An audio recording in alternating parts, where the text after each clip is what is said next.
اعملي الممبار بطريقتي وانت هتدعيلي. انا عملت وصفات كتيره معاكي للممبار في القناه، ابقي شوفيها، ودي وصفه منهم. هنعمل الممبار ني في ني. هنضرب البصل مع الطماطم زي ما انت شايفه، وهنحط عليه زيت علشان الوصفه بتاعتي والرز بتاعي يبقى مفلفل، وهنحط التوابل اللي انا هكتبها لك في الكابشن، وهنحط بقى سر التوابل بتاعي اللي بينقل الوصفه لحته تانية. ابقي شوفي بقى الفيديو الاصلي لو عايزه تعرفي كل حاجه بالتفصيل. وهنحط الرز بتاعنا مغسول ومتصفي، وهنحط الخضرة بتاعتنا، وحتى الخضرة كمان في سر عندي بيخلي المحشي منقول في حتة تانية خالص. وهنحشي بقى الممبار بتاعنا زي ما انت شايفة برقبة ازازة، وطريقة سريعة جدا وحلوة جدا لحشو الممبار.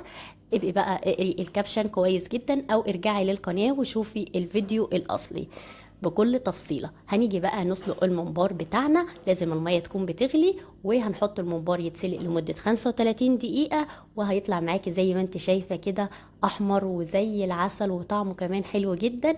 يا رب الوصفة تعجبك، واتمنى تشتركي في القناة.